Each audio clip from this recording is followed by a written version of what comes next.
Hello everyone, this is CJNovo992 and today we're back from the brand new video and the heat's nipping. The day as we're here to talk about the pumpings of all European pumpings as Rangers under the leadership of head coach Russell Martin goes ahead and equals their worst ever European defeat, their worst ever European scant into the scoreline of 6 frickin' nothing as Russell Martin continues the worst ever start to any permanent manager's reign at the frickin' football club. Is anyone surprised? No, because we all knew this was going to happen. And that could be took and that could fit in many different aspects from getting beat the night, because I'll be honest with you, I knew we weren't going to come back and win this game, right? And that's crap to say, but there was no preview video yesterday just because I just never believed there was anything to actually come out. I didn't believe, you know what I mean? I looked at last week's result versus Club Brugge a wee bit differently than most people, and I did get a wee bit flack. I got a wee bit of a slaughter in here there. Some of the tweets were coming at me because I sat and said we didn't play good in the second half. Club Brugge played with their slippers on because they knew the job was frickin' done, but we had Russell Martin sitting there praising the second half performance, clapping his hand like a big daft seal expecting something for this game, but I saw it completely different. I saw them toying with us last week, but that was certainly put to bed tonight as they went ahead and took the lead. They kept the fit down and they made sure to shut every single person up who believed we put a paw on them last week, the manager including, but also a lot of people was very nervous and a lot of people wanted to distance themselves right away from the rumours of Russell Martin. And I mean, there's a reason we left the Russell Martin rumour video to the very last, because it scared me to death and I was clinging on for any resemblance hope that it was going to be Gerrard, it was going to be Ancelotti, I took anybody, but we landed at Martin, and because I'm a Rangers fan and I want to see us doing a success, I tried to put a smile on, I tried to get behind that, I tried to shake off all the worry and saying, right, he's here now baby, let's get behind him and hope he is a success, because we've been excited about this guy, and they've all failed us, if we're being brutally honest. But now, because we're not that excited about this guy, he might just surprise everyone, and that was a good little dream. In hell, if this was a movie, Martin would have came back and conquered the demons. Martin would have came in the back door despite everyone rolling their eyes and being frustrated at him, and he would have been heralded as a hero. But it's no a movie, it's real life, and what we're watching is beyond embarrassing. But you know what, I can't remember which exact recap it was, but recently me and Lee have been sitting looking at each other and I've said last season we were embarrassing, but what the hell are we now? That was the question I asked everyone that was watching that video. I can't remember which embarrassing performance it was because there is so many, you know what I mean? I'd be better trying to pick out a good performance for us. Victoria, that's it. See her here? Bad. Motherwell, Panathinaikos. There's Victoria second game. There's both games versus Club Brugge. There's Dundee. There's Samir. It's a full folder of disappointments here, ladies and gentlemen, and that's been Russell Martin's entire managerial campaign, and where I've sat and tried to fight against the mentality of sacking the manager right away, because sacking managers seem to be causing issues again. Ladies and gentlemen, how do we know? Sack this guy. How does this guy survive this type of embarrassment where the players clearly didn't want anything to do with this guys? The players clearly aren't buying in, and to me, I'm sitting watching that performance as a bunch of players that are now probably sitting there turning around and looking at the manager the same way 99.9% of the Rangers fan base do, and that's one that's got zero faith and zero trust and zero belief. This is the guy. But before we continue with the frustration that is Russell Martin, no stretch of the imagination am I want to turn this into just a witch hunt for Russell frickin' Martin, because these players, what they have just put the Rangers fan base through, the ins that travelled there, that spent money, that took time off their work, that's done extra shifts to be able to go there, is absolutely unforgivable. The lack of work rate, the lack of desire, the lack of commitment to go there and stroll and basically throw your manager underneath the bus and show you do not care a damn about it is honestly sickening. For me, we had a real talk about player power, and they can pick and choose when they train, they can pick and choose when they play, they can pick and choose if they honour contracts that they've already signed. But for me, when you see that level of crap, it just makes you sit and peer at the players with absolute disgust, because where Russell Martin, he's failed, ladies and gentlemen, right? Absolutely, I agree whether the players that he's brought in, either Huddy's back or the players that was already here, have failed this season already as well. Now again, there will be familiar names on that we knew was going to fail, but some of these new players that brought in, especially the loanees, especially the likes in Max Aarons, who had that connection, understand that really wanted to be here for Russell frickin' Martin, that's no worked out at all, and that's painful because again on paper it looked like a very, very good player, and he was supposed to tick a lot of boxes. A guy that was known for bombing up and down and up and down and up and down the wing his entire career has never once came out a second gear, and he already released a wee interview or a wee statement, what was that, a couple of days ago, where he was talking about the pressure, basically admitting he can't handle the pressure of playing up here. And look, he's not the first and only one that's came up to Rangers expecting to be a good player. The fans were very excited, not being able to carry the weight of the jersey, but what he said the other day was a worrying sign. His performances so far this season was another worrying sign, but the way he quit the day and made sure he got sent off when he never is the most glaring example as his head is gone as I've ever seen, right? And if there's any freaking way to cancel that loan, ladies and gentlemen, it needs to happen, and it needs to happen tonight. Where the sacking needs to happen, and this and this and this, I'd cancel that loan now, because that guy can't handle the weight of the shirt. Again, he's not the only one, he's not the first one to come up here and fail. We expect good things for, but the shirt's far, far too heavy for a laddie, and what he done today was embarrassing. But again, I've had a lot of problems with the loans, right? I was alright with the Max Aarons one at first because it was the first one in the door, and I thought, okay, right, good pedigree, good word of mouth, good connection with Russell Martin. It's a position we need to strengthen. 1-2 punch with Tavernier, you know what I mean? It could be what this club needs. But then you sit and look at the summer, it's like, another loan, another young laddie, another project, another young laddie, another. The absolute failure off the park needs to be spoken about the same way that the failure on the park is currently being spoken about, because your transfer business so far under this takeover and under Kevin and under Patrick, all these guys that were heralded in as heroes, has been nothing short of complete and utter disastrous. Ladies and gentlemen, you know, I mean, it's young player here, there, and everywhere. And Russell Martin maybe got the players that he actually wanted, but that's a worrying sign to me. Have we got a manager that's known for winning things? Nah, ladies and gentlemen. Have we signed a single player this season that's won anything in their career? Nah, ladies and gentlemen. So is there any wonder we are sitting here absolutely lost on how to win games of football and deal with the pressure and expectation of winning when we've built a squad, 90% of it with players that's never dealt with that before? We sit getting knocked out the Champions League at the last playoff stage, needing a centre half, an actual good centre half. We need a centre mid that can actually dominate a game of football, put a challenge in and win the ball, and we need a natural goal scorer that can put the ball into the back of net whilst being able to hold the ball up and get us up the park, not only on a European away days but in the domestic game of the football. We still need that free piece added to our team, but we needed it last summer, we needed it the summer before. We have been needing this for years now. Yet again, another Champions League campaign, the Champions League money whiffs away for us, and we're sitting in the exact same boat. So I've probably said this too many times, but why the hell haven't we addressed those free key areas that anyone associated with this football club would have screamed at your face that we needed to go ahead and frickin' sign? And the fact that we never done that, and we decided to try and bring in loanees and plasters over massive cracks and gaps in our team. Is there any surprise we get a pumping over an established Champions League side, the likes of Club Brugge? When you look at the amount of money they've spent, when you look at the amount of money they've sold their players for, and the way they perform at the European level, to think we're somehow going to fluke our way beyond that and ride the luck the same way we did versus Panathinaikos away, and then over in Czech away, we thought we could do it against Club Brugge, again an established side, and reap the benefits of playing in the Champions League in terms of that money before actually dipping in and putting in and spending to get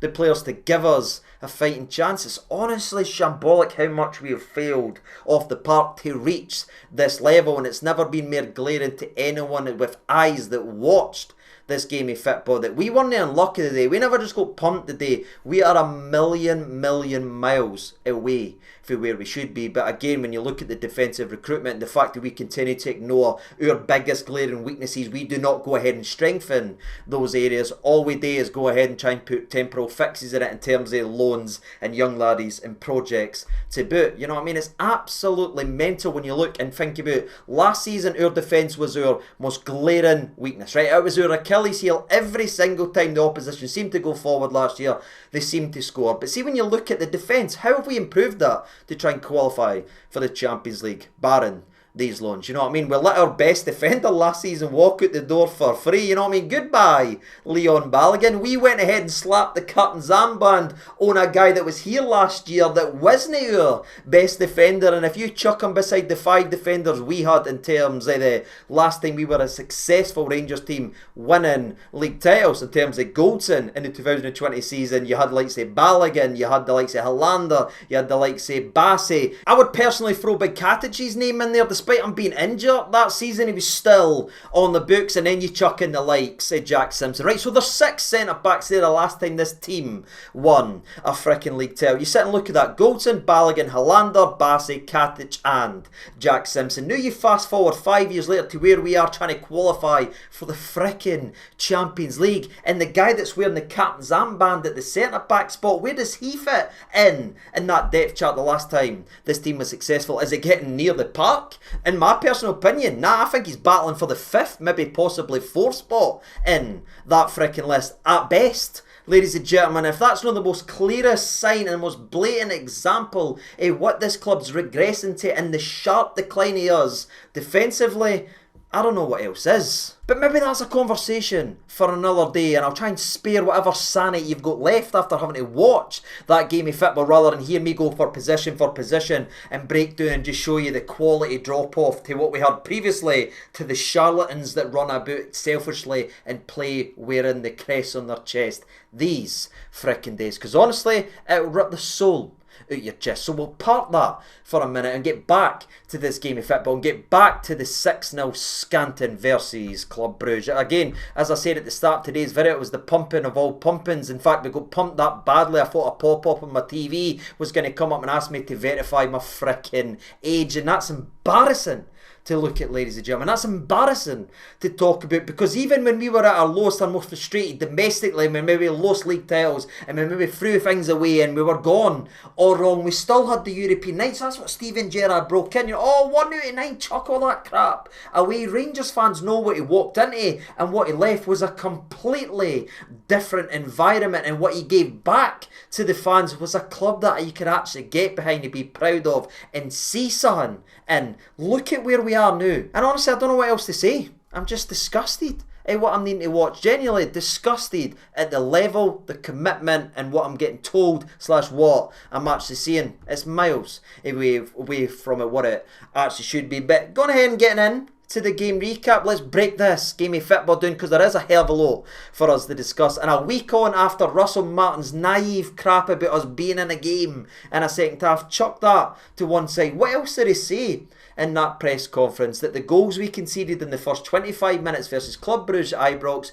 you'll never see again. The players will be better for it. They'll learn for it. Blah, blah, blah. Blah, blah, blah. Cheerleading nonsense, right? Well, exactly. I want you to remember what he said, because a week on, the first 20 minutes again was unbelievable. You look at Club Brugge's first 3 attacks in the game of football, right? Their first one long ball, beats our team, beats our shape, beats our press. One long ball puts the pressure right on young Jadon, who again still an incredibly inexperienced player that's played less than 25 professional matches. You know what I mean? 25 matches, the attack come right away, he panics and he ends up nailing the boy, right? Thankfully Club Brugge go for a ridiculous shot rather than putting it in the mixer, would have probably scored. But the first attack, one long ball, beats our entire team, our defender panics and ends up getting booked for it, right? The very next time, 2 minutes later, Club Brugge goes forward with the football. They double up on the right-hand side. Max Aarons is defending the winger. The fullback bombs forward. Ant-Man half-arses it in terms of he's tracking back, but to be fair, he's no defender. And then they cross the ball into the mixer. And by the way, Soapy's now at right centre-back because he's a better right centre-back. Giga's now at left back. Did it make any difference? Now we've just matched our worst ever Champions League. So I'm not want to hear we're better here or he's better there or they're better there. It was absolutely shocking, the defending. The ball comes into the mixer and Giga doesn't even turn round. Doesn't even know anybody's behind him. And then the guy, 4 or 5 minutes into the game of football, has headed the ball into the back of net. They've had 2 attacks at this point. Put the young defender that panicked and got booked. The other time they put the ball in the mixer, and you know exactly what happens with the very next time. The third time Club Brugge decided to pass the ball forward in the game was 120 seconds after getting the lead in the game. And again, just like the first minute, it's one long diagonal in behind the defence where again another fullback at Rangers just panics and loses the heads and is terrified of the weight of the shot and just pulls the laddie down. Except this time he doesn't get a booking that young Jaden does. Max Aarons gets his ticket punched and sent home with a straight red card as the guy's in on goal. But again, it's just panic. It's fear. That's what it is. That's the best way I'll say it. And I'll say it. It's fear.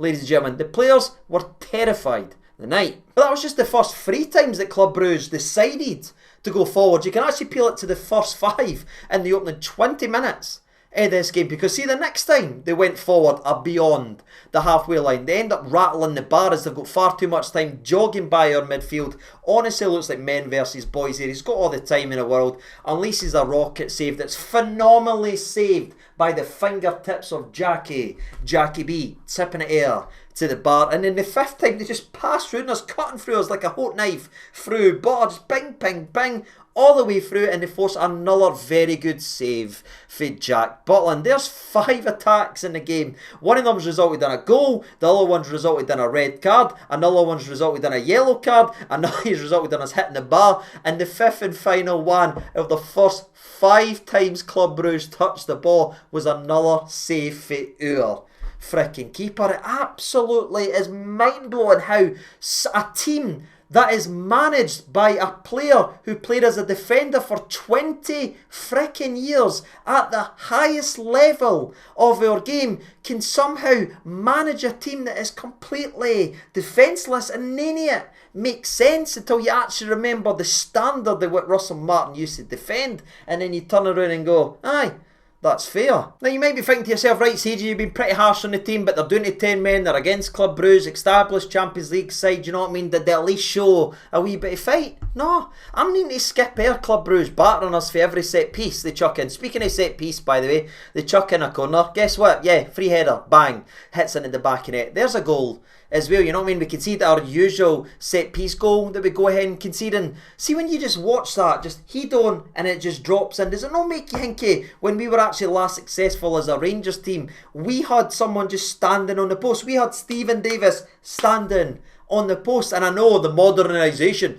and the stats suggest, CJ, when you chuck it in a computer, if you've got all 10 players marking, statistically that's a better percentage in terms of shots on target and allowing goals. All that crap people want to say. But see, at the same time, this zonal stuff, no men on the park, you know what I mean? Put your centre backs to mark their centre backs and put somebody on a post. That's just how I feel, because every single week I watch us concede a corner, and every single week it drops into an area where, in my personal opinion, I can envision Stephen Davis standing there and doing this and clearing the frickin' ball. But again, the overly statistical point of view, the overly statistical way we treat and play football now is strangling the life of the game, man. We've overcomplicated everything, and it just doesn't need to be that way. Put somebody on the post and then have Lyle Cameron marking their centre back. You know what I mean? Or am I crazy? Speaking of crazy, the next 5-6 minutes was just a fever dream. You know what I mean? Honestly, if somebody had told me, well done, CJ, you had died, this is hell, I'd have truly believed it. Because they put the ball not once, not twice, but 3 times into the back of net before you could even sit back down. And the goals are ridiculous, man. One of them is just a cross, tap into the back. And I mean, some of them were really good finishes, right? And I'm taking nothing away from them, absolutely none. But it's goal, it's goal, it's goal. And you're just sitting back and watching. Even there's no an ounce of pride in that ring. There's just no an ounce of fight because everybody knew the game was done, right? You could see the early, you've got a man sent off, but you can park the bus. You know what I mean? It's no nice or pretty or that to say, but just have a bit of pride, have a bit of respect for the fans that's travelled all this way. Just buy in, roll the sleeves up and see the game out. But there was no half-arsed challenges, half-arsed throwing in there, and it was goal after goal after goal. And Club Brugge were feasting. But again, in saying that, I'm not including Jack Butland in this because Jack Butland was making save after save, throwing his body there. Even one of the goals as well, that he's made a phenomenal save, but the defence is half-arsing it. Oh, look, I'm the Tin Man, you know what I mean? Here's my reactions.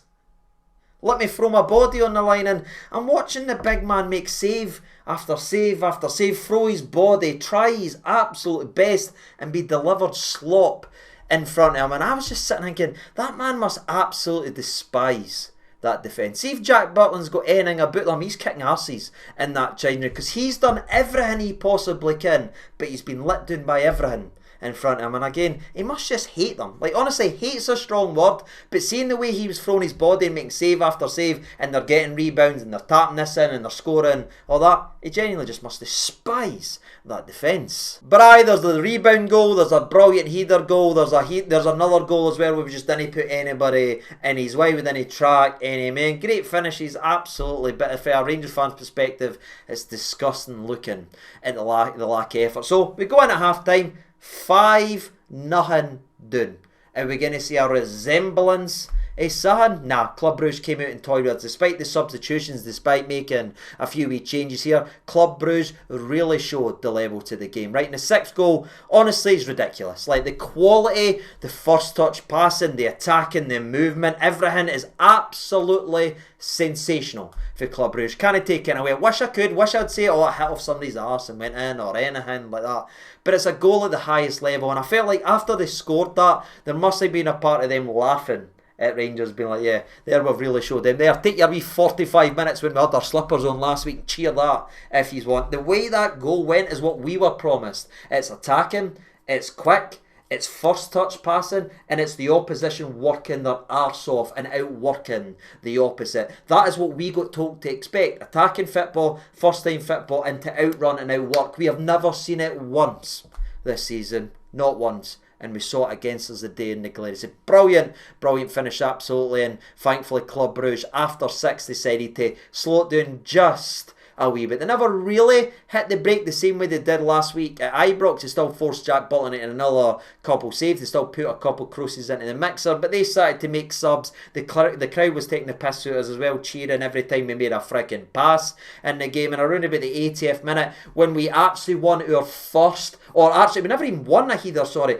The corner comes in, right? The boy tries to get it and ends up blocking or bouncing off. Maybe it's Soapy or something. It might even be Tav. But it's a defended set piece for us, right? And this is how low we have fallen, ladies and gentlemen, how embarrassing the night was. We defended one set piece that didn't allow a shot on our goal, and the Club Brugge fans cheered it. You know what I mean? They went, "Way!" We've done it. That's the level we've allowed our club to get mocked and ridiculed like that. But yeah, here you go. Here's all the things. Look, here's 75 shirts you have to buy. Here's all this. You know what I mean? The prices keep going up, but the lack of quality and the quality we're seeing is clearly gone down. None of it matches, in my personal opinion. Embarrassing. There's nothing to say. There's no saving grace. Oh, so at least we only got beat 1-0 in the second. Get away from me, man. It's Rangers freaking football club. We're talking here. Can somebody tell the manager? Can somebody tell anybody in the building? Can somebody tell these players? Because nobody's got a freaking clue anymore. So aye, second half could have been whatever Club Brugge wanted it to be. Thankfully, they took the foot off the gas and showed a slight bit of freaking mercy. But they bullied us for every set piece. They showed us we've still got miles to go. But zonal marking and that, as I've already ranted about. But that's me, ladies and gentlemen. There's nothing. There's not an ounce I can take away for anything from a Rangers perspective. It's shocking. And you know, I find myself, and I'm going to say something that's probably going to annoy a lot of people, but see when we ended up reaching for the bench and bringing on Tav in this game of football, I just sat and went, I feel bad for the guy, you know what I mean? I know I've had to criticise him and that the last year because I mean, there is a decline there, but you think about what he's gave this football club and how long he's been here, and some of the highs and some of the goals and some of the moments, some of the European performances, European golden boot the guys brought in to there, you know what I mean? And there he is, he's getting subbed on for a game he wasn't trusted to start over Max frickin' Aarons after he's shown us what he can be, and he's getting chucked and put alongside that and made to feel that type of record. I just sat and went, I feel absolutely rotten. Because that's a dressing room that's going to sink lower and lower and lower and embarrass. And Tavernier, say what you want about him, I can sit back and I look at the entire picture. I think it does tip in the positive stuff. He deserves better than to get dipped in the bench and be a party to this when he was the second choice behind guys that's failing, getting his armband put to people that's even a lesser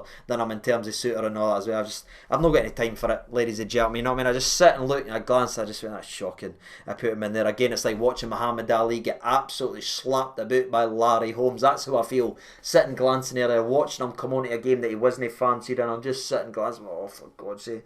And that might not make sense to a lot of people and probably annoy a lot of people because I have been frustrated by Tav, but to see somebody that's done all that for the football club go down into the ship with those types of players, I don't know. Again, it just doesn't feel right, and that's the best way I can explain it. I'm only ever honest, you know what I mean? Even when sometimes I know son's going to get me in hot water or I know son's not going to land very right, but you know what I mean? The guy joined for the Championship, he led us to an undefeated league seasons, one that took us to a European final. Now when he's clearly on the decline, which he is, you know what I mean, he is at that point, instead of being away and maybe getting reminiscent, oh, remember when Tav done 25 goals and 20 assists, do you remember all that? He's getting trotted on the park to get an absolute European scanting when there's nothing he can actually do to change the game. And you look at the charlatans that he's needing to play and that's not done an ounce of what he's gave this football club. So I don't know, it's just how I felt, you know what I mean? It just didn't seem right when I sat and watched that. And again, going back to Jack Butland, I thought Jack Butland's been very, very good, not only in this game but his entire European campaign. And if he could just bottle what he's able to do with that in terms of his shot stopping, he could be a phenomenal goalie. But we know when we go back to domestic football, when he's not facing 27 shots in a single game of football and he is needing to play the ball, there's going to be some issues, but there's no fault for me, in my personal opinion, that lands at the hand of the goalie, despite conceding 6, that if you missed the game, oh, Butland's regressed, Butland's went bad.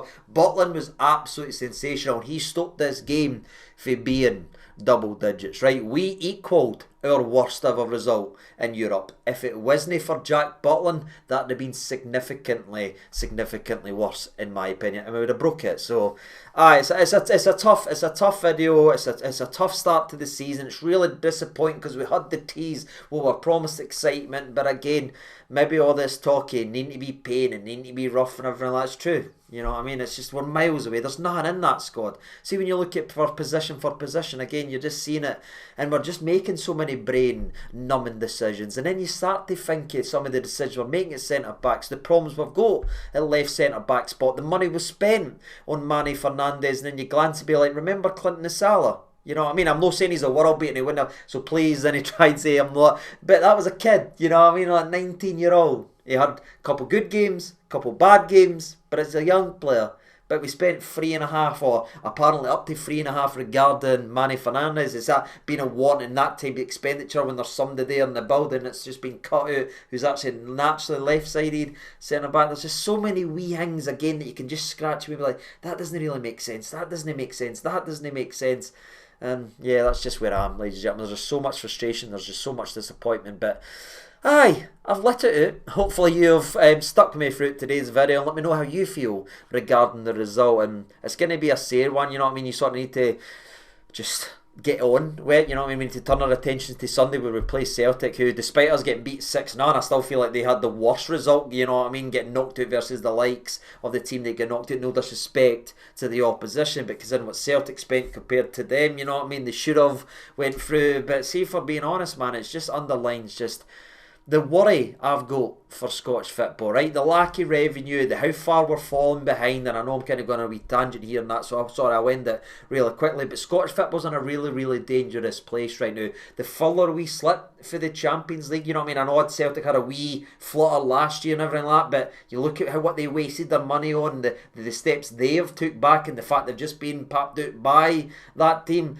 that's a step back again for Scottish football, and as we've done so bad for the coefficient, it's going to be even harder to get in next time, and other leagues and other clubs and other teams are just going to pull away. Scottish football's just stuck in the dark ages, not being able to battle with wages, not being able to spend the transfer fees everywhere, and it's a worrying state for Scottish football, ladies and gentlemen, you know what I mean? And these types of pumpings are probably going to become more of a recurrence, and we're going to try and battle against them, especially if we keep building our squad with nearlies and maybes and never really the main thing. So there's so much to talk about, so much to digest, but there is so much I want to hear from you down in the comments section below. And the last thing I need to say, I know I've said he should be sacked, but I'm sitting here thinking Russell Martin will be sacked at any stretch of the imagination. Again, I dunno, ladies and gentlemen. Would I sack him after that? Yeah, I'd sack them. I'd sack him. I'd cancel the loans. Every loan we brought in, send them all the way back. You know what I mean? That's it. No, you're all right. You take him back there. Good luck with that. Yeah. Good luck right there. And I'll just honestly just try and get as much points as humanly possible, because this team is fricking miles away. But I'll end the video right there. I'll hand the reins over to you guys. Again, sorry it's really negative, but I'm beyond embarrassed. I'm beyond mortified. I'm absolutely disgusted watching the slop that we're getting delivered week in and week out. So aye, that's how I feel. I've been Siege992. Thank you so much for watching. Hopefully I'll see you soon regarding a player, and maybe I'll chuck a smile on, and I'll try and get lost and ignore all the frustrations, and I'll just narrow in on the player profile. That would be nice, but eventually we're going to need to start seeing sun on the park, and that's when the players need to take the responsibility. Yes, Russell Martin's system's stinking. Yes, Russell Martin's not learning from his mistakes, but we need sun for the players as well. Just an ounce of pride and an ounce of fight, because they didn't look like Rangers players. They just didn't. And that's the test, you know what I mean? You can say all the pretty stuff and have a great CV, but if you can't go there and grab the game by a scruff of it, you can't handle that pressure, you'll never be a Rangers player. And you look at that dressing room, and it's a very long list of players that didn't look like Rangers players to me, in my opinion. But again, I've been Siege992. Thank you so much for watching. All the best, and bye-bye.